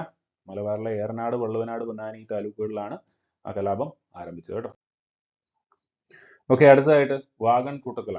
മലബാർ കലാപത്തിൽ അറസ്റ്റ് ചെയ്യപ്പെട്ട 90ഓളം കലാപകാരികളെ തിരൂർ റെയിൽവേ സ്റ്റേഷനിൽ നിന്നും ഗുഡ്സ് വാഗണിൽ കുത്തി നിറച്ച് കോയമ്പത്തൂരിലേക്ക് കൊണ്ടുപോയി. അപ്പോൾ ഈ കോയമ്പത്തൂരിലേക്ക് കൊണ്ടുപോകുന്നതിൻ്റെ ഇടയ്ക്ക് നമ്മുടെ ഈ ട്രെയിനിൻ്റെ ഉള്ളിൽ വായുവിൻ്റെ ദൗർലഭ്യം ഉണ്ടായിരുന്നു. അപ്പോൾ അതിനകത്ത് ശ്വാസം മുട്ടി കുറേ അധികം ആളുകൾ മരിക്കുകയുണ്ടായി. 72ഓളം പേർക്ക് മരണം സംഭവിച്ചു. പോത്തനൂരിൽ വെച്ച് വാഗൺ തുറന്നപ്പോഴാണ് ഇങ്ങനെ ഒരു സംഭവം അവർക്ക് മനസ്സിലാക്കാൻ സാധിച്ചത്. 1921 നവംബർ 10-നാണ് ഈ സംഭവം നടക്കുന്നത്. ഇത് വാഗൺ കൂട്ടക്കൊല എന്ന പേരിലാണ് അറിയപ്പെടുന്നത് എന്നുള്ള കാര്യം കൂടെ ഓർത്തിരിക്കുക. ഡേറ്റ് വളരെ ഇമ്പോർട്ടൻ്റ് ആണ്. 1921 നവംബർ 10. ഓക്കെ, അപ്പോൾ ഇനി നമ്മൾ വൈക്കം സത്യാഗ്രഹവുമായിട്ട് ബന്ധപ്പെട്ട ഒരു കാര്യത്തിലേക്കാണ് കടക്കാൻ പോകുന്നത്. കേരളത്തിലേക്ക് വന്നു കഴിയുമ്പോൾ വൈക്കം ക്ഷേത്രത്തിന്റെ മതിൽക്കെട്ടിന് പുറത്തുള്ള വഴിയിലൂടെ അവർണ ജാതിക്കാർക്ക് സഞ്ചരിക്കുവാനുള്ള അവകാശമില്ലായിരുന്നു. ഈ വഴി എല്ലാ ജാതിക്കാർക്കും തുറന്നു കെട്ടണം എന്ന് ആവശ്യപ്പെട്ടുകൊണ്ട് നടന്ന സമരമാണ് 1924 ആരംഭിച്ച വൈക്കം സത്യാഗ്രഹം. അപ്പോൾ ഈ വൈക്കം സത്യാഗ്രഹവുമായിട്ട് ബന്ധപ്പെട്ടാണ് നമ്മുടെ മന്നത്ത് പത്മനാഭൻ അദ്ദേഹത്തിന്റെ സവർണ ജാഥ നടത്തുന്നത്. 1924 നവംബർ 1-നാണ് സവർണ ജാഥ നടത്തിയത്. അപ്പോൾ അത് കൃത്യമായിട്ട് ഓർത്തിരിക്കുക. പല പ്രാവശ്യം ചോദിച്ചിട്ടുള്ള ചോദ്യമാണ്. 1924 നവംബർ 1-നാണ് സവർണ ജാഥ നടത്തപ്പെടുന്നത്. സവർണരെ പങ്കെടുപ്പിച്ച് വൈക്കം ക്ഷേത്ര നടയിൽ നിന്നും തിരുവനന്തപുരത്തേക്ക് ഒരു ജാഥ പുറപ്പെട്ടു. വൈക്കം ക്ഷേത്രത്തിലുള്ള എല്ലാ വഴികളും ജാതിമത ഭേദമന്യേ എല്ലാവർക്കും തുറന്നു കൊടുക്കണമെന്ന് അഭ്യർത്ഥിച്ച് അവർ മഹാറാണി സേതുലക്ഷ്മി ബായിക്ക് ഒരു നിവേദനം സമർപ്പിച്ചു. അപ്പോൾ ഈ ജാഥയാണ് സവർണ ജാഥ എന്നറിയപ്പെടുന്നത്. ഇത് നയിച്ചത് മന്നത്ത് പത്മനാഭനാണ് 1924. ഓക്കെ, അപ്പോൾ അടുത്തതായിട്ട് നമ്മൾ നോക്കുന്നത് തൂക്കുകയറിനെ ഭയക്കാത്തവർ എന്ന് പറഞ്ഞുള്ള ചെറിയൊരു സെക്ഷനാണ്. നമുക്കറിയാം ഇവരെല്ലാം നമുക്ക് പരിചയമുണ്ടല്ലേ. ഭഗത് സിംഗ്, രാജ്ഗുരു, സുഖദേവ്, അതുപോലെ ചന്ദ്രശേഖർ ആസാദ്, ഇവരെല്ലാം ബ്രിട്ടീഷുകാർക്കെതിരെ ധീരമായി പോരാടി അതിന്റെ ഫലമായിട്ട് പിന്നീട് തൂക്കുകയർ വരിക്കേണ്ടി വന്ന ആളുകളാണ്. തീരെ രക്തസാക്ഷികളായിട്ട് നമ്മൾ കാണുന്ന ആളുകളാണ് ചന്ദ്രശേഖർ ആസാദ്, ഭഗത് സിംഗ്, രാജ്ഗുരു, സുഖദേവ് എന്നിവർ. അപ്പോൾ ഗാന്ധിയൻ സമരത്തിന് അതിന് കറസ്പോണ്ടിങ് ആയിട്ട് തന്നെ ആയുധം ഉപയോഗിച്ചുകൊണ്ടുള്ള ഒരു സമരമുറയും ഇന്ത്യൻ സ്വാതന്ത്ര്യ സമരവുമായിട്ട് ബന്ധപ്പെട്ട് നടന്നിരുന്നു എന്നുള്ള കാര്യം നമുക്ക് അറിയാവുന്നതാണ് അല്ലേ. അപ്പോൾ അതിലെ പ്രധാനപ്പെട്ട നേതാക്കളായിരുന്നു ഭഗത് സിംഗ്, രാജ്ഗുരു, സുഖദേവ്, ചന്ദ്രശേഖർ ആസാദ് എന്നിവർ. ഓക്കെ, അപ്പോൾ ഇത്തരം കാര്യങ്ങളാണ് ഈ പാഠവുമായിട്ട് ബന്ധപ്പെട്ട് പ്രധാനപ്പെട്ട് നമുക്ക് ഡിസ്കസ് ചെയ്യാനുള്ളത്. പിന്നെ നമ്മൾ ഭരണഘടനയിലേക്ക് ജസ്റ്റ് ഒന്ന് ഇന്ത്യൻ ഭരണഘടനയിലേക്ക് ജസ്റ്റ് ഒന്ന് ഓക്കെ. അപ്പോൾ ഇന്ത്യൻ ഭരണഘടനയുമായിട്ട് ബന്ധപ്പെട്ട ഇമ്പോർട്ടൻ്റ് ആയിട്ടുള്ള ചില കാര്യങ്ങളാണ് നമുക്ക് ഇവിടെ ഡിസ്കസ് ചെയ്യാൻ പോകുന്നത്. ഇന്ത്യൻ ഭരണഘടനയുടെ ആമുഖം ഡിസൈൻ ചെയ്തിരിക്കുന്നവരാണ്. ആമുഖത്തിന്റെ ആ ഡ്രാഫ്റ്റ്, ലക്ഷ്യപ്രമേയം എന്ന് പറയുന്ന ഒബ്ജക്റ്റീവ് റെസൊല്യൂഷൻ എന്ന് പറയുന്ന ആ ഒരു ഡ്രാഫ്റ്റുമായിട്ട് ബന്ധപ്പെട്ടാണ് നമ്മുടെ ഭരണഘടനയുടെ ആമുഖം ക്രിയേറ്റ് ആയിരിക്കുന്നത്. അപ്പം ഈ ലക്ഷ്യപ്രമേയം അവതരിപ്പിച്ചത് ജവഹർലാൽ നെഹ്റു ആയിരുന്നു കേട്ടോ. ജവഹർലാൽ നെഹ്റു ആയിരുന്നു. പല പ്രാവശ്യം ചോദിച്ചിട്ടുള്ള ചോദ്യമാണ്. ഇനി 395 അനുച്ഛേദങ്ങളാണ്, 395 ആർട്ടിക്കിളുകളാണ് നമ്മുടെ ഭരണഘടനയിലുള്ളത്. 12 ഷെഡ്യൂളുകളുണ്ട്. ഇനി 22 ഭാഗങ്ങൾ. നമ്മുടെ SCRTയിൽ 22 കൊടുത്തിരിക്കുന്നത്. ഇപ്പോൾ അത് എത്രയായി? 25 ആയിട്ടുണ്ട് കേട്ടോ. ആ കാര്യം കൂടെ നമ്മളൊന്ന് ഓർത്തു വെക്കുക. 2 വർഷവും 11 മാസവും 17 ദിവസവും എടുത്താണ് ഇന്ത്യയുടെ ഭരണഘടന രൂപീകരണം പൂർത്തിയായത്. അപ്പോൾ ഈ ഭരണഘടന രൂപീകരിക്കാൻ വേണ്ടിയിട്ട് ഒരു ഭരണഘടനാ നിർമ്മാണ സമിതിയൊക്കെ ഉണ്ടായിരുന്നു. ഭരണഘടനാ നിർമ്മാണ സമിതി 1946-ലാണ് ഈ ഒരു സമിതി രൂപീകരിക്കപ്പെടുന്നത്. ഭരണഘടനാ നിർമ്മാണ സമിതി 1946 ഡിസംബർ 6-നാണ് ഇത് ആദ്യമായിട്ട് കോൺസ്റ്റിറ്റ്യൂട്ട് ചെയ്യുന്നത്. പിന്നെ ഡിസംബർ 9-ന് മീറ്റിംഗ് നടന്നു. അപ്പോൾ അതുമായിട്ട് ബന്ധപ്പെട്ട് അതിന്റെ തുടർ പ്രവർത്തനങ്ങളും ഒക്കെ ആയിട്ട് ബന്ധപ്പെട്ട് 2 വർഷം 11 മാസം 17 ദിവസം എടുത്തിട്ടാണ് നമ്മുടെ ഇന്ത്യൻ ഭരണഘടന രൂപീകൃതമായിരിക്കുന്നത്. വളരെ ഇമ്പോർട്ടൻ്റ് ആണ്. 2 വർഷവും 11 മാസവും 17 ദിവസവും എടുത്താണ് ഇന്ത്യയുടെ ഭരണഘടന രൂപീകൃതം ആയിരിക്കുന്നത്. ഇന്ത്യൻ ഭരണഘടനയുടെ പ്രധാനപ്പെട്ട സവിശേഷതകളെ കുറിച്ച് എന്ന് പറയുകയാണെങ്കിൽ പാർലമെന്ററി സമ്പ്രദായമാണ് നമുക്കുള്ളത്. അതുപോലെ മൗലിക അവകാശങ്ങൾ എന്ന് പറഞ്ഞാൽ ഫണ്ടമെന്റൽ റൈറ്റ്സ്. ഓരോ മനുഷ്യനും ഫണ്ടമെന്റൽ റൈറ്റ്സ് ഉണ്ട് അല്ലെ, മൗലിക അവകാശങ്ങളുണ്ട്. മൗലിക അവകാശങ്ങളെ കുറിച്ച് ഇന്ത്യൻ ഭരണഘടനയുടെ പാർട്ട് 3-ലാണ് പറയുന്നത്. ആർട്ടിക്കിൾ 12 മുതൽ 35 വരെയാണ് നമ്മുടെ മൗലിക അവകാശങ്ങളെ കുറിച്ച് പറയുന്നത്. അപ്പോൾ അതിൽ ഏറ്റവും ഇമ്പോർട്ടൻ്റ് ആയിട്ടുള്ള ഒരു ആർട്ടിക്കിളൊക്കെയാണ് ആർട്ടിക്കിൾ 21A എന്ന് പറയുന്നത്. എല്ലാവർക്കും സൗജന്യമായിട്ടുള്ള 6 തൊട്ട് 14 വരെ പ്രായത്തിലുള്ള എല്ലാ കുട്ടികൾക്കും നിർബന്ധവും സൗജന്യമായിട്ടുള്ള വിദ്യാഭ്യാസം ഒക്കെ കൊടുക്കണമെന്ന് പറയുന്നത് ആർട്ടിക്കിൾ 21A-ലാണ്. അപ്പം ഓർത്തിരിക്കുക, മൗലിക അവകാശങ്ങൾ പാർട്ട് 3-ലാണ് മൗലിക അവകാശങ്ങളെ കുറിച്ച് പറയുന്നത്. ആർട്ടിക്കിൾ 12 മുതൽ 35 വരെയാണ് മൗലികാവകാശങ്ങളെക്കുറിച്ച് ഡിസ്കസ് ചെയ്യുന്നത്. അപ്പോൾ ഇനി അടുത്തതായിട്ട് നമുക്കുള്ളത് മൗലിക കർത്തവ്യങ്ങളാണ്. മൗലിക അവകാശങ്ങൾ ഉള്ളതുപോലെ തന്നെ നമുക്ക് മൗലിക കർത്തവ്യങ്ങളും ഉണ്ടല്ലേ. അപ്പോൾ മൗലിക കർത്തവ്യങ്ങളെക്കുറിച്ച് പറയുമ്പോൾ നമുക്ക് 11 മൗലിക കർത്തവ്യങ്ങളാണ് നിലവിലുള്ളത്. നേരത്തെ 10 ആയിരുന്നു, ഒരെണ്ണം കൂടെ ആഡ് ചെയ്തിപ്പം 11 മൗലിക കർത്തവ്യങ്ങളാണ് നമുക്ക് ഉള്ളത് എന്നുള്ള കാര്യം ഓർത്തിരിക്കുക. ഇനി നിർദ്ദേശക തത്വങ്ങൾ. എന്താണ് നിർദ്ദേശക തത്വങ്ങൾ എന്ന് പറഞ്ഞു കഴിഞ്ഞാൽ? നിർദ്ദേശക തത്വങ്ങൾ എന്ന് പറഞ്ഞു കഴിഞ്ഞാൽ നമ്മുടെ രാജ്യത്തിന്റെ പുരോഗതിക്ക് വേണ്ടിയിട്ട് നമ്മൾ മുൻപോട്ട് സ്വീകരിക്കേണ്ട കാര്യങ്ങളെ പറയുന്ന ഒരു മേഖലയാണ് നിർദ്ദേശക തത്വങ്ങൾ, മാർഗനിർദ്ദേശക തത്വങ്ങൾ എന്ന് പറയുന്ന ആ ഒരു മേഖല. പാർട്ട് 4-ലാണ്. പാർട്ട് 3-ലാണ് നമ്മൾ മൗലിക അവകാശങ്ങളെ കുറിച്ച് പറയുന്നത്. പാർട്ട് 4-ലാണ് നിർദ്ദേശക തത്വങ്ങളെ കുറിച്ച് പറയുന്നത്. അതുപോലെ പാർട്ട് 4A ആണെന്ത്? പാർട്ട് 4A ആണ് മൗലിക കർത്തവ്യങ്ങളെ കുറിച്ച് പറയുന്നത്. 11 മൗലിക കർത്തവ്യങ്ങളാണ് നമുക്ക് ഉള്ളത്. അതുപോലെ നിയമവാഴ്ച വളരെ ഇമ്പോർട്ടൻ്റ് ആയിട്ടുള്ള ഒരു കാര്യമാണ് നമ്മുടെ ഭരണഘടനയുമായിട്ട് ബന്ധപ്പെട്ട്. അതുപോലെ സംയുക്ത വ്യവസ്ഥ, ഇതുപോലെ എഴുതപ്പെട്ട ഭരണഘടനയാണ് ഇന്ത്യയുടെ ഭരണഘടന അല്ലേ. അതുപോലെ സ്വതന്ത്ര നീതിന്യായ വ്യവസ്ഥ. സ്വതന്ത്ര നീതിന്യായ വ്യവസ്ഥയും ഇന്ത്യയുടെ ഒരു പ്രത്യേകതയായിട്ട് നമുക്ക് പറയാം. ഇനി മൗലികാവകാശങ്ങളെ കുറിച്ച് പറയുമ്പോൾ ജനാധിപത്യത്തിന്റെ വിജയത്തിനും പൗരന്മാരുടെ സമ്പൂർണ്ണ വികാസത്തിനും വേണ്ടി ഇന്ത്യൻ ഭരണഘടന ഉറപ്പു നൽകുന്ന അവകാശങ്ങളാണ് മൗലിക അവകാശങ്ങൾ. മൗലിക അവകാശങ്ങൾ പൗരന്മാർക്ക് നിഷേധിക്കാതിരിക്കാൻ ഗവൺമെന്റുകൾക്ക് ഉത്തരവാദിത്തമുണ്ട്. മൗലിക അവകാശങ്ങൾ ലംഘിക്കപ്പെടുകയാണെങ്കിൽ പൗരന് ഹൈക്കോടതികളെയോ സുപ്രീം കോടതിയോ സമീപിക്കാവുന്നതാണ്. അത്തരം സന്ദർഭങ്ങളിൽ കോടതിക്ക് പൗരന്റെ അവകാശ സംരക്ഷണത്തിനായി ഉത്തരവുകൾ പുറപ്പെടുവിക്കാനുള്ള അവകാശം ഭരണഘടന നൽകുന്നുണ്ട്. ഓക്കെ, അപ്പോൾ മൗലികാവകാശങ്ങൾ പ്രധാനമായിട്ടും നമ്മൾ ഡിവൈഡ് ചെയ്ത് പറയുന്നത് ഇങ്ങനെയാണ്. സമത്വത്തിനുള്ള അവകാശമുണ്ട്, സമത്വത്തിനുള്ള അവകാശം, സ്വാതന്ത്ര്യത്തിനുള്ള അവകാശം, ചൂഷണത്തിനെതിരെയുള്ള അവകാശം, മതസ്വാതന്ത്ര്യത്തിനെതിരെയുള്ള അവകാശം, മതസ്വാതന്ത്ര്യത്തിന് വേണ്ടിയിട്ടുള്ള അവകാശം, അതുപോലെ സാംസ്കാരികവും വിദ്യാഭ്യാസപരമായിട്ടുള്ള അവകാശങ്ങൾ, ഭരണഘടനാപരമായ പരിഹാരത്തിനുള്ള അവകാശം. അപ്പൊ ഇങ്ങനെ കുറെ അവകാശങ്ങൾ നമുക്ക് ഭരണഘടനയിൽ ലഭ്യമാക്കിയിട്ടുണ്ട്. ഓക്കെ, ഇനി സ്വതന്ത്ര നീതിന്യായ വ്യവസ്ഥയെ കുറിച്ച് പറയുമ്പോൾ ഇൻഡിപെൻഡന്റ് ജുഡീഷ്യറി. എന്താണ് ഇൻഡിപെൻഡന്റ് ജുഡീഷ്യറി എന്ന് ഉദ്ദേശിക്കുന്നത്? നമുക്ക് പാർലമെന്റിൽ നിയമം നിർമ്മിക്കുന്ന ആളുകളുണ്ടല്ലോ, നമ്മൾ തെരഞ്ഞെടുത്ത് വിടുന്ന MLA-മാരും MP-മാരും ഒക്കെയാണ് മന്ത്രിമാരൊക്കെ ആയിട്ട് വരുന്നത്. അപ്പോൾ അവരാണ് നിയമങ്ങൾ നിർമ്മിക്കുന്നത്. അപ്പോൾ ഈ നിയമങ്ങൾ നിർമ്മിക്കുന്ന മന്ത്രിമാർക്കും സുപ്രീം കോടതികൾക്കും തമ്മിൽ ഒരു ബന്ധമില്ല. കോർട്ട് എന്ന് പറയുന്നത് നമ്മുടെ എലക്ട് ചെയ്ത് വിടുന്ന ആളുകളുമായിട്ട് അവരിൽ നിന്നും ഇൻഡിപെൻഡന്റ് ആണ്. അപ്പോൾ അവരുടെ സ്വാധീനങ്ങൾക്കൊന്നും അടിപ്പെടാതിരിക്കാൻ വേണ്ടിയിട്ടാണ് ഇൻഡിപെൻഡന്റ് ജുഡീഷ്യറി എന്ന് പറയുന്ന ആ ഒരു സംവിധാനം നമ്മുടെ ഇന്ത്യയിൽ കൊണ്ടുവന്നിരിക്കുന്നത്. ഓക്കെ, അപ്പോൾ ഓർത്തിരിക്കുക, ഇന്ത്യയുടേത് ഇൻഡിപെൻഡന്റ് ജുഡീഷ്യറി, സ്വതന്ത്രമായിട്ടുള്ള ഒരു നീതിന്യായ വ്യവസ്ഥയാണ് ഇന്ത്യയിൽ ഉള്ളത്. ഇനി കോടതികളെ കുറിച്ച് പറയുമ്പോൾ നമുക്ക് പ്രധാനമായിട്ടും സുപ്രീം കോടതി, ഹൈക്കോടതി, ജില്ലാ കോടതി, സബ് കോടതി എന്നിവയാണ് ഉള്ളത്. ഇനി അതിൻ്റെ താഴെ സബ് കോടതിയിൽ മുൻസിഫ് കോടതിയുണ്ട്, മജിസ്ട്രേറ്റ് കോടതിയുണ്ട്. മജിസ്ട്രേറ്റ് കോടതിയിൽ ക്രിമിനൽ കേസുകളാണ് ഡീൽ ചെയ്യുന്നതെങ്കിൽ മുൻസിഫ് കോർട്ടുകളിൽ സിവിൽ കേസുകളായിരിക്കും ഡീൽ ചെയ്യുന്നത്. ഓക്കെ, അപ്പോൾ ഭരണഘടനയെ കുറിച്ചുള്ള വളരെ കുറച്ച് കാര്യങ്ങളെ നമ്മൾ പറഞ്ഞുള്ളൂ. ഡീറ്റെയിൽ ആയിട്ട് പിന്നീടുള്ള ക്ലാസ്സുകളിൽ ഇനിയും ഭരണഘടനയെ കുറിച്ച് പറയുന്നുണ്ട്. എങ്കിലും പാഠം വളരെ ഇമ്പോർട്ടൻ്റ് ആണ്. നിർബന്ധമായിട്ടും ആ പാഠം വായിച്ചിരിക്കുക. 7ാം ക്ലാസ്സിലെ സെക്കൻഡ് പാർട്ട് ബുക്കിൽ വരുന്ന എല്ലാ പാഠങ്ങളും വളരെ ഇമ്പോർട്ടൻ്റ് ആണ്.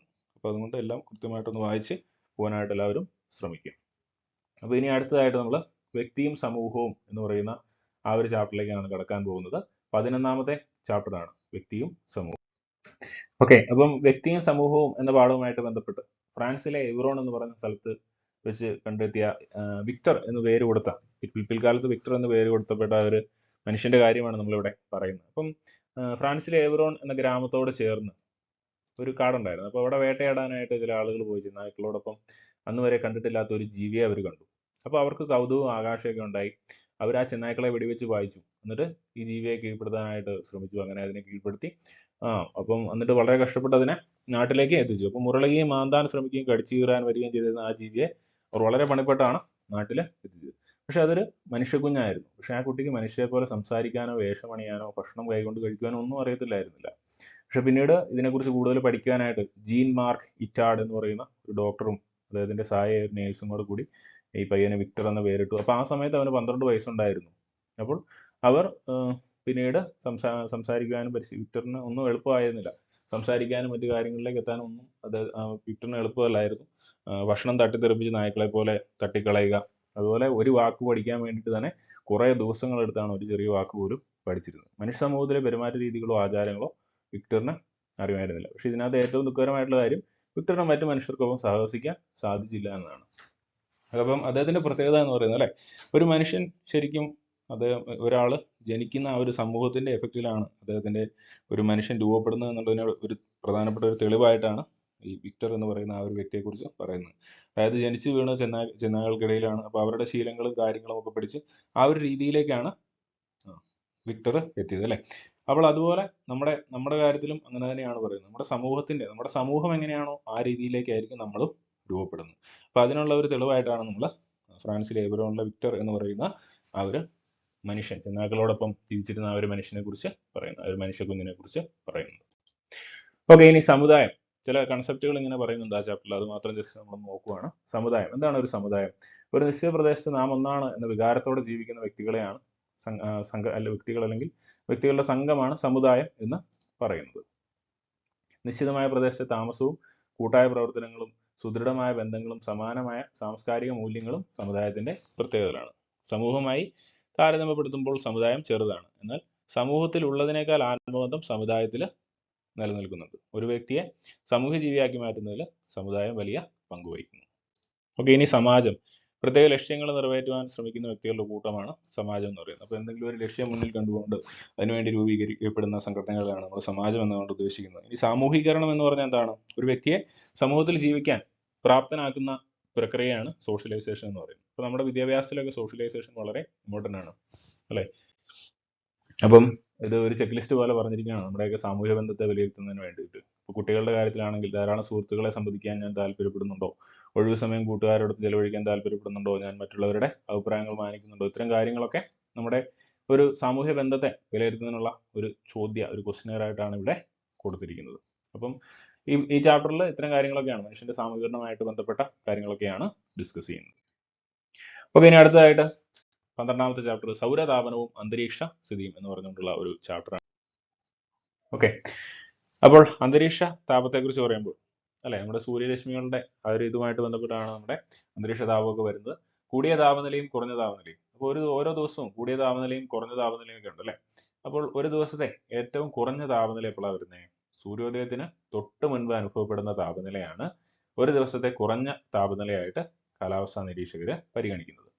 അതുപോലെ ഉച്ച കഴിഞ്ഞ് 2 മണിക്ക് അനുഭവപ്പെടുന്ന താപനിലയാണ് ഒരു ദിവസത്തെ കൂടിയ താപനിലയായിട്ട് അറിയപ്പെടുന്നത്. ഓർത്തിരിക്കുക, സൂര്യോദയത്തിന് തൊട്ട് മുൻപുള്ള താപനില ഒരു ദിവസത്തെ കുറഞ്ഞ താപനിലയും ഉച്ച കഴിഞ്ഞ് 2 മണിക്ക് അനുഭവപ്പെടുന്ന താപനില ഒരു ദിവസത്തെ കൂടിയ താപനിലയും. ഇനി അന്തരീക്ഷ താപം അളക്കുന്ന ആ മാപിനിയെ നമ്മൾ എന്താ പറയുക? ഉഷ്ണമാപിനി അല്ലെങ്കിൽ തെർമോമീറ്റർ എന്നാണ് പറയുക. ഇനി എല്ലാ പദാർത്ഥങ്ങൾക്കും ഒരു ഭാരമുണ്ട് അല്ലെ. അപ്പോൾ അതുപോലെ വായുവിനും ഭാരമുണ്ട്. അന്തരീക്ഷ വായു ചെലുത്തുന്ന ഭാരമാണ് അന്തരീക്ഷ മർദ്ദം എന്ന് പറയുന്നത്. അന്തരീക്ഷ വായു ചെലുത്തുന്ന ആ ഒരു വെയിറ്റിനെയാണ് നമ്മൾ അന്തരീക്ഷ ഭാരം അല്ലെങ്കിൽ അറ്റ്മോസ്ഫിയറിക് പ്രഷർ എന്നൊക്കെ പറയുന്നത്. അപ്പോൾ ഈ അന്തരീക്ഷ മർദ്ദം അളക്കുന്ന ഉപകരണമാണ് മർദ്ദമാപിനി അല്ലെങ്കിൽ ബാരോമീറ്റർ. അതുപോലെ ഇപ്പോൾ ഇതിന്റെ യൂണിറ്റുകളാണ് ഈ ബാരോമീറ്ററിൽ അന്തരീക്ഷ മർദ്ദം അളക്കുന്നതുമായിട്ട് ബന്ധപ്പെട്ട യൂണിറ്റുകളാണ് ഹെക്ടോ പാസ്കൽ, മില്ലി ബാർ. ഇതൊക്കെ ഇതുമായി ബന്ധപ്പെട്ട ഏകകങ്ങളാണ്. ഓക്കെ, ഓർത്തിരിക്കുക, ഹെക്ടോ പാസ്കൽ, മില്ലി ബാർ, ഇതൊക്കെ അന്തരീക്ഷ മർദ്ദം അളക്കുവാനുള്ള ഏകകങ്ങളാണ് കേട്ടോ. ഓക്കെ, ഇനി സൂര്യതാപത്തിൽ ചൂട് പിടിക്കുമ്പോൾ അന്തരീക്ഷ വായു വികസിക്കുകയും സാന്ദ്രത കുറഞ്ഞ് മുകളിലേക്ക് വരികയും ചെയ്യുന്നു. ഇത്തരത്തിലുള്ള വായുവിന്റെ ചലനത്തെ വായു പ്രവാഹങ്ങൾ, എയർ കറന്റ്സ് എന്ന് വിളിക്കുന്നു. അപ്പോൾ സൂര്യന്റെ താപം റിഫ്ലക്ട് ചെയ്ത് കഴിയുമ്പോഴത്തേക്കും അല്ലെ, അപ്പം അത് മുകളിലേക്ക് വരുന്നു. ഇത്തരത്തിലുള്ള വായുവിന്റെ ചലനത്തെയാണ് നമ്മൾ വായു പ്രവാഹങ്ങൾ, എയർ കറന്റ്സ് എന്ന് പറയുന്നത്. വായുവിന്റെ സാന്ദ്രത കുറയുന്നത് മൂലം അവിടെ വായുമർദ്ദം ഉണ്ടാകുന്നു. മർദ്ദം കൂടിയ പ്രദേശങ്ങളിൽ നിന്നും മർദ്ദം കുറഞ്ഞ പ്രദേശങ്ങളിലേക്കുള്ള വായുവിന്റെ ചലനത്തെയാണ് നമ്മൾ എന്തെന്ന് പറയുന്നത്? കാറ്റ് എന്ന് പറയുന്നത്. അപ്പൊ എന്താണ് മർദ്ദം കൂടിയ പ്രദേശത്ത് നിന്ന് അല്ലെ, മർദ്ദം കൂടിയ പ്രദേശം എന്ന് പറയുന്നത് മർദ്ദം കൂടിയ പ്രദേശങ്ങളിൽ നിന്നും മർദ്ദം കുറഞ്ഞ പ്രദേശങ്ങളിലേക്ക് വായു ചലിക്കുന്നു. അപ്പൊ ഇതിനെയാണ് നമ്മൾ കാറ്റ് എന്ന് പറയുന്നത്. ഹൈ പ്രഷർ കൂടിയ റീജിയനിൽ നിന്നും ലോ പ്രഷർ കുറഞ്ഞ റീജിയനിലേക്ക് ഉള്ള കാറ്റിന്റെ ആ ഒരു മൂവ്മെന്റിനെയാണ് നമ്മൾ എന്തെന്ന് പറയുന്നത്? വായുവിന്റെ ആ ഒരു ചലനത്തെയാണ് നമ്മൾ കാറ്റ് എന്ന് പറയുന്നത്. അപ്പൊ ഈ ചുഴലിക്കാറ്റുകളൊക്കെ ഉണ്ടാവും അല്ലെ, പലപ്പോഴും ഈ ചുഴലിക്കാറ്റുകൾ ഉണ്ടാകുന്നത് എങ്ങനെയാണ്? അപ്പൊ ഈ ഓരോ സമുദ്രത്തിന് നടക്കുന്ന ഇങ്ങനെ ഓരോ ലോ പ്രഷർ റീജിയനുകൾ ഉണ്ടാവും.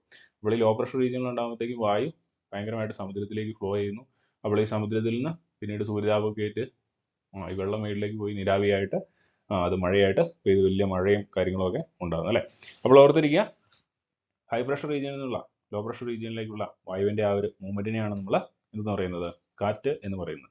ഇനി കാറ്റിന്റെ വേഗത അളക്കുന്ന ഉപകരണമാണ് അനിമോമീറ്റർ. കാറ്റിന്റെ വേഗത അളക്കുന്ന ഉപകരണമാണ് അനിമോമീറ്റർ. ഇനി അന്തരീക്ഷ വായുവിൽ അടങ്ങിയിരിക്കുന്ന ജലാംശമാണ് ആർദ്രത. അന്തരീക്ഷ വായുവിൽ ജലത്തിന്റെ അംശം ഉണ്ടാവില്ല ചിലപ്പോൾ. അപ്പോൾ ഈ ജലാംശത്തിന് നമ്മൾ ആർദ്രത അല്ലെങ്കിൽ ഹ്യൂമിഡിറ്റി എന്നാണ് പറയുന്നത്. ആർദ്രത അളക്കുന്നതിന് ആർദ്രമാപിനി അല്ലെങ്കിൽ ഹൈഗ്രോമീറ്റർ ആണ് ഉപയോഗിക്കുന്നത്. ആർദ്രത അളക്കാൻ ഉപയോഗിക്കുന്ന മീറ്റർ ആണ് ഹൈഗ്രോമീറ്റർ.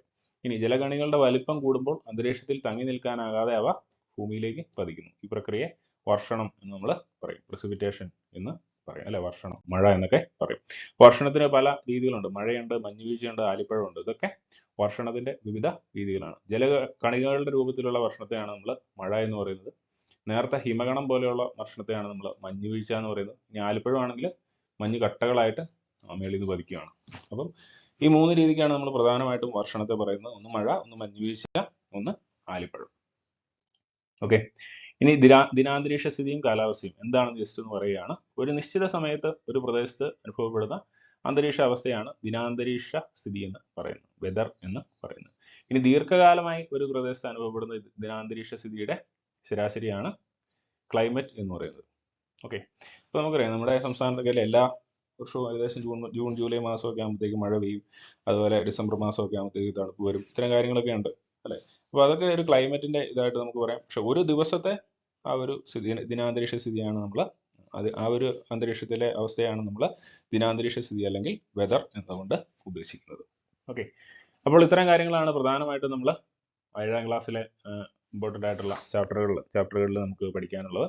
ഈ കാര്യങ്ങളെല്ലാം വളരെ ഇമ്പോർട്ടൻ്റ് ആണ്. ഇനിയും ഒത്തിരി കാര്യങ്ങൾ ഇതിനകത്ത് ഉൾക്കൊള്ളിച്ചിട്ടില്ല. കാരണം നമുക്ക് കുറച്ച് സമയമുള്ളൂ അല്ലേ, ഒറ്റ വീഡിയോയിൽ തീർക്കാനാണ് നമ്മൾ ഉദ്ദേശിക്കുന്നത്. അതുകൊണ്ട് തന്നെ കുറേ ഇമ്പോർട്ടൻ്റ് ആയിട്ടുള്ള കാര്യങ്ങൾ ഇനിയും നമ്മുടെ ബുക്കുകളിൽ പറഞ്ഞിട്ടുണ്ട്. അതുകൊണ്ട് 7ാം ക്ലാസ്സിലെ ഈ ഒരു ബുക്ക്, 7ാം ക്ലാസ്സിലെ സോഷ്യൽ സയൻസിൻ്റെ ബുക്ക് വളരെ ഇമ്പോർട്ടൻ്റ് ആണ്. നിർബന്ധമായിട്ടും ഇത് പൂർണ്ണമായിട്ടും തന്നെ എല്ലാവരും വായിച്ച് കംപ്ലീറ്റ് ചെയ്യാനായിട്ട് ശ്രമിക്കുക കേട്ടോ. ഓക്കെ, അപ്പോൾ ഇന്നത്തെ ക്ലാസ്സിൽ നമ്മൾ പ്രധാനമായിട്ടും കേരള നവോത്ഥാനവുമായിട്ട് ബന്ധപ്പെട്ട കാര്യങ്ങൾ, ഗാന്ധിജിയെ കുറിച്ചുള്ള കുറച്ച് കാര്യങ്ങൾ, ഇന്ത്യൻ ഭരണഘടന, പിന്നെ ദിനാന്തരീക്ഷ സ്ഥിതി ജോഗ്രഫിയുമായിട്ട് ബന്ധപ്പെട്ട അന്തരീക്ഷ സ്ഥിതിയുമായി ബന്ധപ്പെട്ട കാര്യങ്ങളൊക്കെയാണ് ഡിസ്കസ് ചെയ്തത്. ഈ കാര്യങ്ങളെല്ലാം വളരെ ഇമ്പോർട്ടൻ്റ് ആണ്. 7ാം ക്ലാസ്സിലെ SCERT ടെക്സ്റ്റ് ബുക്ക് എന്ന് പറയുന്നത് വളരെ ഇമ്പോർട്ടൻ്റ് ആണ്. മസ്റ്റായിട്ടും നിങ്ങളിത് വായിച്ചിരിക്കണം. ക്ലിയർ ആയിട്ട് വായിച്ച് അതിലെ ഇമ്പോർട്ടൻ്റ് ആയിട്ടുള്ള കാര്യങ്ങളൊക്കെ നോട്ട് ചെയ്ത് തന്നെ പോവുകയാണെങ്കിൽ നമുക്കത് വളരെ ഉപകാരപ്രദമാകും. ഓക്കെ, അതുപോലെ നമ്മൾ പഠിക്കുമ്പോൾ എപ്പോഴും പഠിക്കുന്ന കാര്യങ്ങൾ ഓവറായിട്ട് കാര്യങ്ങൾ പഠിക്കുക എന്നുള്ളതല്ല, പഠിക്കുന്ന കാര്യങ്ങൾ വ്യക്തമായിട്ട് പഠിക്കുക എന്നുള്ളതാണ് ഏറ്റവും ഇമ്പോർട്ടൻ്റ് ആയിട്ടുള്ള കാര്യം. നമ്മൾ പഠിച്ച കാര്യം നമുക്ക് പരീക്ഷയ്ക്ക് കയറുന്ന സമയത്ത് അത് അവിടെ കൃത്യമായിട്ട് എഴുതാൻ പറ്റിയില്ലെങ്കിൽ നമ്മുടെ പരാജയമായിട്ട് അത് മാറും. അതുകൊണ്ട് അങ്ങനെ ഒരിക്കലും വരാതിരിക്കാനായിട്ട് ശ്രമിക്കുക. അങ്ങനെ സ്മാർട്ടായിട്ട് പഠിക്കുവാനായിട്ട് നിങ്ങൾക്ക് ടോസ് അക്കാദമിയിൽ ചേരാവുന്നതാണ്. അപ്പം LPUP-യുമായിട്ട് ബന്ധപ്പെട്ട നമ്മുടെ 5, 6, 7 ക്ലാസ്സുകളുടെ ആ ഒരു റിവിഷൻ ഇവിടെ അവസാനിക്കുകയാണ് സോഷ്യൽ സയൻസിന്റെ. അപ്പോൾ എല്ലാവർക്കും വിജയാശംസകൾ നേരുന്നു. Thank you.